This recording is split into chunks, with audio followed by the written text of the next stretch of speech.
Hello student, welcome to my YouTube channel Rohit academy. Student, आज हम इस वीडियो में आप लोगों को बताएंगे क्लास 10th का सब्जेक्ट आप लोगों का क्या है, हिंदी, यानी कि कक्षा 10 का विषय आप लोगों का क्या है, हिंदी है। आप लोगों का ये प्री बोर्ड परीक्षा का पेपर है। क्या है आप लोगों का ये जो मतलब पेपर है प्री बोर्ड परीक्षा का आप लोगों का 2026 का बिल्कुल न्यू पेपर, वायरल पेपर आप लोगों के सामने लेकर के आए। पेपर का जो कोड है यानी कि आप लोग का जो पैटर्न है बाबू 801 बीबी है। आप लोग की जानकारी के लिए बता दें, ये जो पेपर है ना बाबू 2026 का बिल्कुल न्यू पेपर, वायरल पेपर है, ऑफिशियल ये पेपर है। यहाँ से बहुत सारे स्कूल कॉलेज में, सभी के कॉलेज में, सभी डिस्ट्रिक्ट में आप लोग का यहाँ से क्वेश्चन पूछा जाएगा। सभी जिला में यहीं से आप लोग का क्वेश्चन पूछा जाएगा। अगर आप लोग को स्कूल कॉलेज में प्री बोर्ड परीक्षा का पेपर नहीं हुआ तो इस वीडियो को अंत तक जरूर देखेगा। एक एक क्वेश्चन का आंसर आप लोग को 70 में 70 नंबर बिल्कुल कंप्लीट तरीके से बताएंगे, आप लोग को समझाएंगे। बस आप लोग वीडियो के अंत तक बने रहिएगा। आप लोग की जानकारी के लिए बता दें, अगर हो गया है या आप लोग के स्कूल कॉलेज में प्री बोर्ड परीक्षा का पेपर नहीं होता है तब भी देखिएगा। क्यों देखिएगा? ये जो है बोर्ड एग्जाम के लिए भी इंपॉर्टेंट 18 फरवरी से जो आप लोग का बोर्ड एग्जाम का पेपर होगा उसमें भी यहाँ से क्वेश्चन पूछे जाएंगे। ठीक है, चलिए बिना देरी को अपने क्वेश्चन पर आते हैं। हमारा क्वेश्चन यहाँ से स्टार्ट होता है जिसमें से खंड आ दिया गया है, बहुविकल्पीय क्वेश्चन इसमें दिया गया। क्या दिया गया? बहुविकल्पीय क्वेश्चन दिया गया, जिसमें हमारा फर्स्ट क्वेश्चन यानी कि पहला क्वेश्चन यहाँ पर पूछा गया। क्या आप लोगों को पता ही है कि 20 एमसीक्यू आप लोगों का आएगा, 20 एमसीक्यू रहेगा, 50 नंबर का वर्णनात्मक क्वेश्चन रहेगा। एक एक क्वेश्चन का आंसर आप लोग को 70 में 70 नंबर कंप्लीट तरीके से इस वीडियो में बताएंगे, आप लोग को समझाएंगे। बस आप लोग वीडियो के अंत तक बने रहिएगा। ठीक है, पहला क्वेश्चन यहाँ पर दिया गया है, पुनर्नवा किस विधा की रचना, यानी कि जो पुनर्नवा है वो किस विधा की रचना, हमें ये बताना है। तो इसका जो राइट आंसर हो जाएगा उपन्यास विधा की रचना है। और ये किसकी रचना है ये भी पूछ लेगा, तो द्विवेदी जी की है। कौन सी द्विवेदी जी हैं? बहुत जो द्विवेदी जी हैं, तो ये द्विवेदी जी कौन हो जाएगा? आचार्य हजारी प्रसाद द्विवेदी जी की एक उपन्यास विधा है। ठीक है, सभी डिटेल आप लोग को, सभी कन्फ्यूजन जो है आप लोग को दूर करके बताएंगे। सभी क्वेश्चन को आप लोग को निचोड़ तरीके से आसान शब्दों में, आसान भाषाओं में बताया जाएगा, आप लोग को समझाया जाएगा। ठीक है बाबू, आप लोग को वीडियो को शेयर नहीं करते हैं तो एक काम कर दीजिएगा, यही काम करना है बाबू। आप लोगों को देखिए, क्लास 10 के जितने भी स्टूडेंट होंगे उनके पास ये वीडियो शेयर करके पहुंचा दीजिएगा। एक बार कमेंट में बता दीजिए कि हाँ वीडियो को शेयर कर दें, ताकि हमको पता चले कि आप लोग वीडियो को शेयर कर दिए हैं। ठीक है, चलिए अगला क्वेश्चन दूसरा देखते हैं। आषाढ़ का एक दिन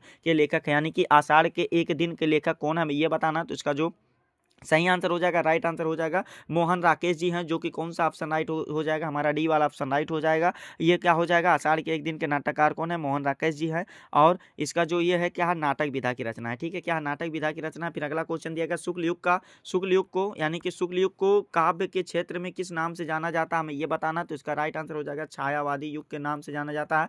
बी वाला ऑप्शन हमारा इसका सही हो जाएगा। चौथा क्वेश्चन दिया गया, हंस पत्रिका का संपादन किसने किया, यानी कि जो हंस पत्रिका थी इसके संपादन किसने किया था, हमें यह बताना है। तो इसका जो राइट आंसर हो जाएगा मुंशी प्रेमचंद जी ने किए थे, जो कि हमारा कौन सा, ये सी वाला ऑप्शन इसका सही हो जाएगा। ठीक है, अगला क्वेश्चन हमारा यहाँ पर दिया गया, क्या पांचवा क्वेश्चन दिया गया है, विश्रामपुर का संत के लेखक, यानी कि विश्रामपुर संत के लेखक कौन है, हमें ये बताना है। तो इसका जो सही आंसर हो जाएगा ए वाला ऑप्शन हमारा सही हो जाएगा, श्रीलाल शुक्ल जी हैं। कौन है? श्रीलाल शुक्ल जी है। ठीक है, फिर अगला क्वेश्चन यहाँ पर हमारा दिया गया, ठाकुर किस धारा के कवि हैं, यानी कि ठाकुर जो हैं वो किस धारा के कवि हैं, हमें ये बताना है। तो इसका जो सही आंसर हो जाएगा ठाकुर दीनदयाल पूरा नाम है। क्या है? रीत मुक्त काव्य धारा के कवि हैं, जो कि कौन सा, सी वाला ऑप्शन हमारा इसका भी राइट हो जाएगा। अगला क्वेश्चन दिया गया, तार सप्तक में संकलित कवियों की संख्या, यानी कि कितने कवि हैं, हमें ये बताना है। तो इसका जो सही आंसर हो जाएगा, कौन कितने कवि हैं बाबू? टोटल 7 कवि हैं। कौन है? टोटल 7 कवि हैं। और आप लोग का इनके जो मतलब इनका संपादन किए थे अज्ञे जी ने किए थे। ठीक है, क्या कौन किए थे? अज्ञे जी ने किए थे। तो ये वाला कंप्लीट हो जाएगा। फिर अगला क्वेश्चन हमारा दिया गया, 8वां क्वेश्चन, कि रामचंद्रिका किस काल का महाकाव्य, यानी कि जो रामचंद्रिका है वो किस काल का महाकाव्य, हमें ये बताना है। तो ये जो राइट आंसर हो जाएगा ए वाला ऑप्शन राइट हो जाएगा। क्या रीत काल का है? क्या है? रीत काल का है। पूछेगा कि रामचंद्रिका किसकी वो है, रचना है, तो हमें क्या बताना है। ये आप लोग को केशवदास जी का है। किसका बाबू? केशवदास जी का है। इसको भी आप लोग को दिमाग में फीड कर लीजिएगा और आप लोग लिख लीजिएगा केशवदास। ठीक है, अगला क्वेश्चन देखते हैं, 9वां क्वेश्चन, यानी कि 9 वाला क्वेश्चन हमारा यहाँ पर दिया गया, सुमित्रानंदन पंत जी की रचना है, यानी कि सुमित्रानंदन पंत जी की निम्न में से कौन सी रचना है, हमें यह बताना है। तो इसका जो सही आंसर हो जाएगा, जो पल्लो है ये बाबू सुमित्रानंदन पंत जी की रचना है। सी वाला ऑप्शन हमारा इसका सही हो जाएगा। अगला क्वेश्चन दिया गया, कलम का सिपाही के रचनाकार हैं, यानी कि कलम के सिपाही के रचनाकार कौन है, हमें ये बताना है। तो इसका राइट आंसर क्या हो जाएगा? अमृत राय है। अमृत राय। एक क्वेश्चन पूछेगा कि ये जो है विधा बताओ, क्या बताओ? विधा बताओ। तो इसकी विधा जो हो जाएगी बाबू जीवनी विधा हो जाएगी। क्या हो जाएगी? जीवनी विधा हो जाएगी। ये भी आप लोग दिमाग में बैठा लीजिएगा। ठीक है, सब डिटेल बता दे रहे हैं ताकि आप लोग को किसी भी प्रकार की कोई दिक्कत का सामना ना करना पड़े एग्जाम में, यानी कि पेपर में। ठीक है, अगला क्वेश्चन आप लोग का दिया गया है, इसकी शांत रस का स्थायी भाव है, यानी कि शांत रस का स्थायी भाव क्या होता है हमें ये बताना। तो निर्वेद होता है। क्या होता है बाबू? निर्वेद होता है, जो कि कौन सा ऑप्शन राइट हो जाएगा बाबू? डी वाला ऑप्शन लॉक कर दिया जाएगा। अगला क्वेश्चन देगा कनक कनक ते 100 गुनी में अलंकार है, यानी कि इसमें कौन सा अलंकार है? तो देखो बाबू इसमें कनक कनक ते 100 गुनी पंक्ति में अलंकार जो होगा यहाँ आप लोगों का जो है यमक अलंकार हो जाएगा। कैसे यमक अलंकार होगा? तो पता है यहाँ शब्दों का प्रयोग 2 बार हुआ और एक अर्थ का होता है सोना होता है, दूसरे का अर्थ धतूरा होता है। तो आप लोग को ये वाला भी समझ में आ गया ना बाबू? कोई दिक्कत नहीं ना। आगे का क्वेश्चन समझो। 13 वाला क्वेश्चन दिया गया दोहा छंद का उल्टा छंद है, यानी कि दोहा छंद का उल्टा छंद कौन सा हमें ये बताना है। तो इसका जो राइट आंसर हो जाएगा दोहा छंद का उल्टा छंद जो होता है ठीक क्या होता है? सोठा होता है। कैसे सोठा होता है? दोहा का विषम चरणों में पहले और तीसरे चरण में 13-13 मात्राएं होती हैं और सम चरण में दूसरे और चौथे चरण में 11-11 मात्राएं होती है, जबकि सोठा में इसका विपरीत होता है। तो वही बात हो गया बाबू। तो समझ में आ गया ना? समझ में आ गया। ये वाला कंप्लीट हो गया। अगला क्वेश्चन देखो क्या दिया गया। अगला क्वेश्चन, वीडियो को जरूर शेयर कर दिया करो बाबू, बहुत मेहनत से आप लोगों के लिए वीडियो बनाया जाता है। वीडियो को सभी स्टूडेंट पास जरूर शेयर कर दीजिएगा, जितने भी क्लास 10 के विद्यार्थी होंगे एक बार कमेंट में बता दीजिएगा, ताकि हमको भी दिल की खुशी मिल सके बाबू कि आप लोग वीडियो को शेयर कर दिए। ठीक है, देखो बहुत ही मेहनत से वीडियो आप लोगों के लिए बनाया जाता है। अगला क्वेश्चन इसमें दिया गया पर्यावरण में किस उपसर्ग का प्रयोग किया गया हमें ये बताना। तो परी का प्रयोग किया गया है, जो कि डी वाला ऑप्शन हमारा सही हो जाएगा। अगला क्वेश्चन हमारा यहाँ पर 15 वाला क्वेश्चन दिया गया धुआं का तत्सम है, यानी कि धुआं का तत्सम क्या होता है? धूम्र होता है, जो कि बी वाला ऑप्शन राइट हो जाएगा। अगला क्वेश्चन देगा पंचतंत्र में कौन सा समास है हमें ये बताना। तो देखो जहाँ पर नंबर की बात की जाएगी, संख्या जहाँ पर आता है वहाँ पर द्विगु समास होता है, और जहाँ पर योजक चिन्ह आता है, यानी कि योजक चिन्ह मतलब ये भी आप लोग को कंफ्यूजन बता दे रहे हैं। देखिए योजक चिन्ह जो आता है, जैसे कि यहाँ पर लिखा रहेगा रात दिन लिखा रहेगा, बीच में से योजक चिन्ह लगा रहता है, माता पिता रहता है, भाई बहन रहता है, रात दिन रहेगा, तो ये द्वंद्व समास होगा। द्विगु समास में जहाँ पर संख्या की बात की जाएगी वो हमारा क्या होगा? द्विगु समास होगा। जैसे कि चौराहा होता है, ठीक है, चौराहा होता है, 4 राहों का होता है, पंचतंत्र होता है, यानी कि पंचतंत्र होता है। ठीक है, तो ऐसे बहुत होता है, पंचमुखी होता है, ऐसे बहुत आप लोग कर सकते हैं। ठीक है, अगला क्वेश्चन यहाँ पर हमारा दिया गया बढ़ई में प्रत्यय, यानी कि बढ़ई में कौन सा प्रत्यय हमें भैया बताना? आई है। ठीक है, जो कि हमारा सी वाला ऑप्शन इसका राइट हो जाएगा। अगला क्वेश्चन दिया गया निम्न में से कौन सा पर्याय नहीं, यानी कि पर्याय कौन सा नहीं है। तो हमारा ये जो हो जाएगा दिनकर नहीं है। ठीक है, जो कि बी वाला ऑप्शन दिनकर नहीं है, जो कि बी वाला ऑप्शन हमारा इसका सही हो जाएगा। फिर अगला क्वेश्चन यहाँ पर हमारा दिया गया है कि यहाँ पर आप लोगों को दिया गया तसाम शब्द में वचन और विभक्ति है, यानी कि तसाम शब्द में वचन और विभक्ति है। यहाँ पर आप लोग समझिएगा क्या, देखिए दिनकर क्यों नहीं है यहाँ पर, पर्यायवाची नहीं है। तो यहाँ पर आप लोग को देखिए यहाँ पर दिया गया शशि और सुधाकर और निशाकर सभी चंद्रमा के पर्यायवाची हैं, जबकि दिनकर जो है सूर्य के पर्यायवाची हैं। तो ये आप लोग कंफ्यूज मत होइएगा, सूर्य और चंद्रमा अलग होता है, सन और मून होता है। समझ में आ गया ना बाबू। फिर अगला क्वेश्चन यहाँ पर देखो क्या दिया गया, तसाम शब्द में विभक्त तसाम शब्द में वचन और विभक्ति है, यानी कि कौन सा वचन है? तो षष्ठी विभक्ति बहुवचन है। कौन सा आप लॉक कर दिया जाएगा? ए वाला ऑप्शन हमारा इसका सही हो जाएगा। ठीक है, अगला क्वेश्चन दिया गया जिन शब्दों के स्वरूप में कोई परिवर्तन नहीं होता वह शब्द कहलाते हैं, यानी कि वह शब्द क्या कहलाते हैं हमें ये बताना। तो अव्यय कहलाते हैं। तो इस प्रकार से आप लोग का बाबू 20 नंबर एमसीक्यू वाला कंप्लीट हो गया। आगे का भी क्वेश्चन आप लोगों को कंप्लीट तरीके से बता दे रहे हैं एंड आप लोग को समझा दे रहे हैं, आप लोग भी इसको अच्छे तरीके से तैयार कर लीजिएगा। यहाँ पर खंड स्टार्ट होता है, जिसमें से वर्णनात्मक क्वेश्चन दिया गया। इसमें पहला क्वेश्चन पूछा गया निम्नलिखित गद्यांश पर आधारित प्रश्नों के उत्तर दीजिए, जो कि आप लोग का 6 नंबर का क्वेश्चन दिया गया। एक क्वेश्चन का राइट आंसर देने पर हमें 2 नंबर मिलेगा। टोटल हमारा 3 क्वेश्चन रहेगा, 6 नंबर। इसको भी कंप्लीट तरीके से बता दे रहे हैं। देखो यहाँ पर दिया गया बाबू, समझिएगा कि हम लोग कच्ची मिट्टी के मूर्ति के समान है। तो ये पार्ट से लिया गया है, मित्रता नामक पार्ट है। इसको आप लोग को पैसेज को रीड कर लीजिएगा, ये आप लोग को स्क्रीन पर दिखा दे रहे हैं। मन करेगा स्क्रीन शॉट भी मान लीजिएगा। क्वेश्चन को आप लोग का इसका आंसर जो है उसका बता दे रहे हैं, आप लोग लिख लीजिएगा। देखिए पहला क्वेश्चन इसमें पूछा गया उपयुक्त गद्यांश का संदर्भ लिखिए। तो आप लोग को क्या लिखना है, देखिए क्वेश्चन दिया गया उपयुक्त गद्यांश का संदर्भ लिखिए। तो आप लोग को हेडिंग बनाना है ब्लैक पेन से संदर्भ। इसका आंसर आप लोग को इसमें लिखना है क्या है, लिखिएगा कि प्रस्तुत गद्यांश हमारी पाठ्य पुस्तक हिंदी के गद्य खंड में संकलित मित्रता नामक पाठ से लिया गया है, जिसके लेखक के आचार्य रामचंद्र शुक्ल जी हैं। बाबू 2 नंबर लिख करके हमारा कंप्लीट हो गया। आगे का क्वेश्चन देखो क्या दिया गया, रेखांकित अंश की व्याख्या कीजिए।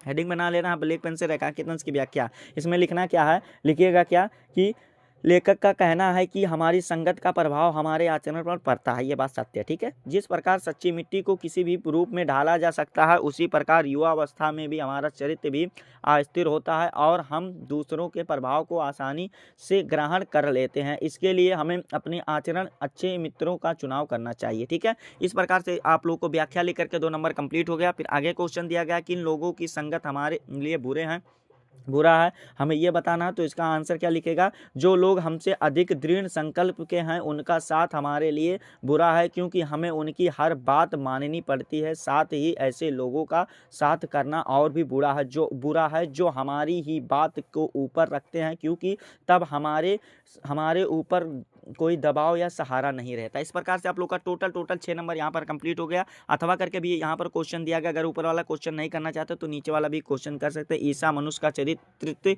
दोष की ही नहीं, तो यहाँ पर ईसा शब्द यूज हो गया है, तो यानी कि ये ईसा तू ना गए मेरे मन से पाठ के लेकर रामधारी सिंह दिनकर जी, यानी कि कौन है बाबू, दिनकर जी हैं। तो ये वाला भी आप लोगों को अच्छे तरीके से तैयार कर लेना। एक क्वेश्चन अथवा करके बता दिया गया, ये ऊपर वाला आप लोग खुद से तैयार कर लीजिएगा, ठीक है। ये वाला तीनों क्वेश्चन आप लोगों को तैयार कर लेना, 6 नंबर कंप्लीट कर लीजिएगा, ठीक है। तैयार कर लीजिएगा, आप लोग को तैयार करना है, दोनों आप लोगों का ये तैयार कर लेना है, ठीक है। सभी को स्कूल कॉलेज में यहाँ से क्वेश्चन फंसेंगे वो बोर्ड एग्जाम के लिए, तो इंपॉर्टेंट है ये, ठीक है। आगे का क्वेश्चन देखो क्या दिया गया, 6 नंबर का ये वाला क्वेश्चन पद्यांश दिया गया। क्या दिया गया, 6 नंबर का क्वेश्चन पद्यांश दिया गया, जिसमें दिया गया निम्नलिखित पद्यांश में आधारित प्रश्न को उत्तर दीजिए, जो कि 6 नंबर का क्वेश्चन दिया गया। जिसमें हमारा क्वेश्चन दिया गया, समझिएगा क्वेश्चन यहाँ पर दिया गया है कि उदो मही ब्रज मोहि ब्रज विरासत नाही बिसरत नाही, वृंदावन गोकुल उपवन सघन कुंज की छाही, प्रात समय माता जसुमत अरुनंद देखी सुख पावत, मक्खन रोटी दोहो सजायो अति हित साथ खवावत, गोपी ग्वाल बाल संग खेलत सब दिन हसत सिरात और सूरदास धनी धनी ब्रजवासी जिनसो हित ददुनाथ, ठीक है। तो ये आप लोगों का जो लिया गया बाबू, कहाँ से लिया गया है, इसका आंसर आप लोगों को बता दे रहे हैं अच्छे तरीके से। ये आप लोग बाबू यह पद्यांश सूरदास जी द्वारा रचित से लिया गया है। कहाँ से लिया गया, सूरदास जी द्वारा रचित नामक पाठ से लिया गया है। यहाँ पर आप लोगों को दिया गया है शीर्षक का नाम लिखिए और आप लोगों का कवि का नाम लिखना है। तो आप लोगों को शीर्षक और कवि का नाम लिखना है, यानी कि पद्यांश वही कहने का सेंस है यहाँ पर। तो आप लोगों को सूरदास जी द्वारा रचित लिया गया है और आप लोगों का यहीं पद से लिया गया, ठीक है। तो ये वाला कंप्लीट हो जाएगा। फिर आगे देखो क्या दिया गया, आप लोगों का यहाँ पर रेखांकित अंश की व्याख्या कीजिए, यानी कि ये रेखांकित अंश की व्याख्या करना। तो इसका आंसर आप लोग को लिखिएगा क्या, इसका आंसर लिखिएगा इन पंक्तियों में, इसका व्याख्या हेडिंग बना लीजिएगा। इसका आंसर लिखिएगा, उत्तर लिखिएगा कि इन पंक्तियों में श्री कृष्ण उद्धव से कहते हैं कि वह ब्रज को भूल नहीं पाते हैं, उन्हें वृंदावन गोकुल के वन उपवन और घनी कुंजों की छाया आज भी याद आती है। वह याद करते हैं कि कैसे सुबह के समय माता यशोदा और नंद बाबा उन्हें देखकर सुख पाते थे, वह उन्हें मक्खन रोटी और दही बड़े प्रेम से सजा कर खिलाते थे। इस प्रकार से आप लोगों का रेखांकित अंश व्याख्या लिख करके 2 नंबर कंप्लीट हो जाएगा बाबू। फिर आगे का क्वेश्चन यहाँ पर दिया गया, क्या दिया गया है कि श्री कृष्ण को ब्रज की कौन सी बातें विस्मृत नहीं होती, हमें ये बताना। तो इसका आंसर क्या लिखना है, इसका आंसर लिखिएगा कि श्री कृष्ण के कई बातें याद आती हैं, जो जिनमें से शामिल है वृंदावन के गोकुल वन उपवन और घनी कुंजों की छाया, प्रात समय माता यशोदा नंद बाबा उन्हें देखकर प्रसन्न होना, मक्खन रोटी और दही से प्रेम सजाकर खिलाया जाना, और गोपी के ग्वाल बालों संग खेलना और सारा दिन हंसते हुए बिताना। तो ये सब बातें याद आती है। टोटल 6 नंबर बाबू लिख करके कंप्लीट हो गया, इसको भी अच्छे तरीके से हमारा कंप्लीट हो गया। आगे का क्वेश्चन जो दिया गया अथवा करके क्वेश्चन दिया गया, इसको आप लोग को खुद से तैयार कर लेना। स्क्रीन पर दिखा दे रहे हैं, आप लोग को बता दे रहे हैं, इसको जरूर खुद से तैयार कर लीजिएगा। क्या ये जो अथवा वाला पद्यांश दिया गया है, ये आप लोग को खुद से तैयार कर लेना है। क्या कर लेना है, खुद से आप लोग को इसको तैयार कर लेना है। तो अगला क्वेश्चन यहाँ पर हमारा अगला संस्कृत का क्वेश्चन आता है। क्या आता है, संस्कृत का क्वेश्चन आता है। देखिए क्या दिया गया, निम्नलिखित संस्कृत पद्यांश गद्यांश का संदर्भ सहित हिंदी में अनुवाद कीजिए, जो कि 5 नंबर का क्वेश्चन दिया गया। इसमें दिया गया अस्माकम संस्कृत सदा गतिशीलता वर्तते। तो इसका आप लोग को आंसर जल्दी जल्दी बता दे रहे हैं, आप लोग को इसको लिख लेना है। देखिए सबसे पहले इसमें संस्कृत संदर्भ लिखना है, तभी 2 नंबर मिलेगा, तभी तो 5 नंबर मिलेगा। हेडिंग बनाइएगा संदर्भ, ऐसे आप लोग अच्छे से हेडिंग बनाइएगा बाबू। थोड़ा इसमें आप लोगों का सिस्टम का इशू है बाबू। देखिए संदर्भ आप लोगों को हेडिंग बनाना है। इसमें आप लोगों का क्या लिखना है कि प्रस्तुत गद्यांश हमारी पाठ्य पुस्तक के भारतीय संस्कृत नामक पाठ से लिया गया है, इसमें संस्कृत भारतीय गतिशील और उदाहरण स्वरूप का वर्णन किया गया है, ठीक है। तो ये वाला कंप्लीट हो जाएगा। इसका अनुवाद बता दे रहे हैं, आप लोग इसको लिख लीजिएगा। 3 नंबर का क्वेश्चन है, हिंदी अनुवाद लिखिएगा क्या कि हमारी संस्कृत हमेशा गतिशील रहती है और मानव जीवन को शुद्ध करने के लिए या समय के अनुसार नई नई विचारधाराओं को स्वीकार करती है और नई क्या करती है, नई आप लोगों को शक्ति प्राप्त करती है या दुर्गा नहीं है, तो जो तर्क संगत और कल्याणकारी है उसे यहाँ खुशी से ग्रहण किया जाता है। इसी गतिशीलता का रहस्य मानव जीवन का शाश्वत मूल्यों में निहित है, जैसे सत्य की प्रतिष्ठा, सभी प्राणियों के प्रति समान भाव, विचारों में उदारता और आचरण में दृढ़ता। तो इस प्रकार से टोटल 5 नंबर इसमें कंप्लीट हो जाएगा। अथवा करके इसमें दिया गया, अगर ऊपर वाला नहीं करना चाहते हैं तो ये वाला भी कर सकते हैं। देखिए यम नगरी, ये वाला दिया गया संगम स्थली, यानी कि ये जो लिया गया है वाराणसी नामक पाठ से लिया गया है। तो ये वाला संदर्भ लिख करके कंप्लीट कर लीजिएगा। हिंदी अनुवाद भी आप लोग तैयार कर लीजिएगा। क्या हिंदी अनुवाद भी तैयार कर लीजिएगा। अगला क्वेश्चन यहाँ पर दिया गया, देखिए चौथा क्वेश्चन दिया गया, निम्नलिखित संस्कृत श्लोकों का संदर्भ सहित हिंदी में अनुवाद किए। जो क्वेश्चन ऊपर आप लोग का अथवा वाला है उसको आप लोग को खुद से तैयार कर लीजिएगा, यही नहीं है कि आप लोग छोड़ देना, तैयार कर लेना बाबू, ठीक है। ये भी 5 नंबर का क्वेश्चन दिया गया। देखिए इसका भी आंसर आप लोग को बता देते हैं। दिया गया है, मानो हित्वा प्रियो भवत, क्रोधो हित्वा न शोचत, काम हित्वा न भवत, लोभो हित्वा सुखद भावत। तो ये आप लोग का इसका संदर्भ आप लोग सबसे पहले लिख लीजिएगा। क्या यह हमारी यह श्लोक, देखिए आप लोग को श्लोक सबसे पहले लिखना है। यह श्लोक हमारी बात यहाँ पाठ्य पुस्तक, यहाँ पर पाठ्य पुस्तक सुभाष रत्नान सुभाष तान नामक पाठ से लिया गया है। इसमें बताया गया है कि किन चीज़ों का त्याग करने के मनुष्य सुखी होता है, ठीक है। ये संदर्भ लिख करके कंप्लीट हो जाएगा। अनुवाद यानी कि हिंदी अनुवाद इसमें लिखिएगा, क्या इसका अनुवाद कर लीजिएगा। इसका हो जाएगा, अभिमान को छोड़कर मनुष्य प्रिय हो जाता है, क्रोध को छोड़कर शोक नहीं करता है, इच्छा को छोड़कर धनवान हो जाता है और लोभ को छोड़कर सुखी हो जाता है। तो इस प्रकार से 5 नंबर इसमें हमारा कंप्लीट हो जाएगा बाबू। फिर आगे का क्वेश्चन दिया गया, सर्वे भवन्तु सुखम, सर्वे सन्तु निर्मया और सर्वे भद्राणि पश्येम माँ कसिद्ध दुःखम भाग भवत। यानी कि ये वाला जो लिया गया बाबू, ये सुभाष तान वाले पाठ से ये भी लिया गया है। इसका हिंदी अनुवाद आप लोग को क्या, आप लोग को इसका ये सुभाष तान वाले पाठ से ये भी लिया गया। इसका हिंदी अनुवाद क्या हो जाएगा बाबू, हो जाएगा सभी सुखी हों, सभी रोग रहित हों और सभी का कल्याण देखें, कोई भी दुखी ना हो। तो ये वाला भी हमारा लिख करके बाबू कंप्लीट हो जाएगा, ठीक है।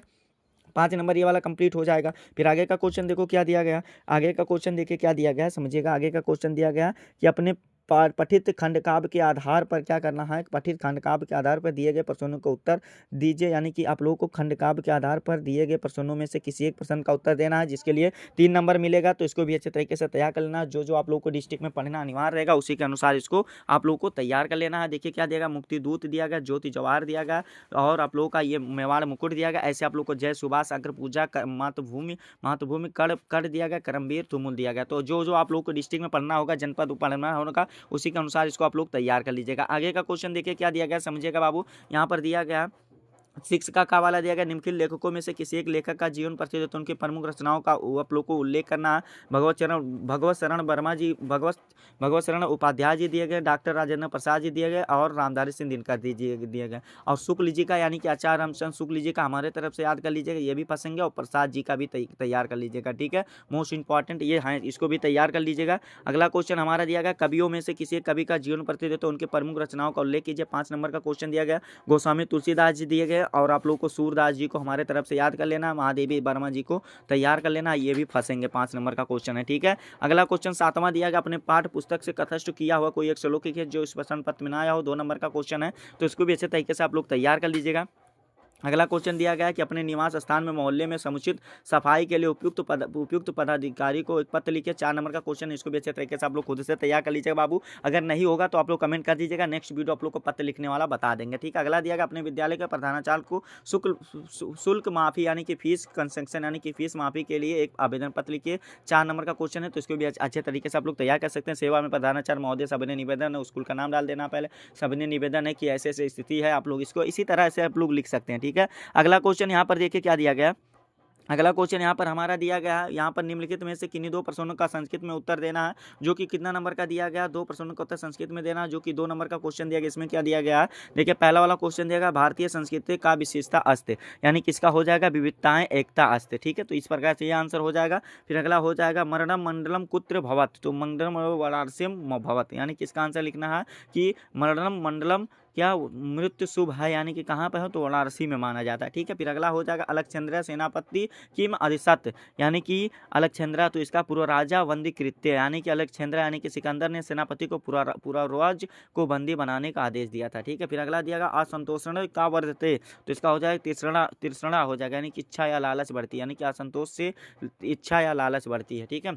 फिर अगला क्वेश्चन 2 नंबर देखो कंप्लीट हो गया बाबू। आगे का क्वेश्चन देखो क्या दिया गया, इसको भी समझ लो।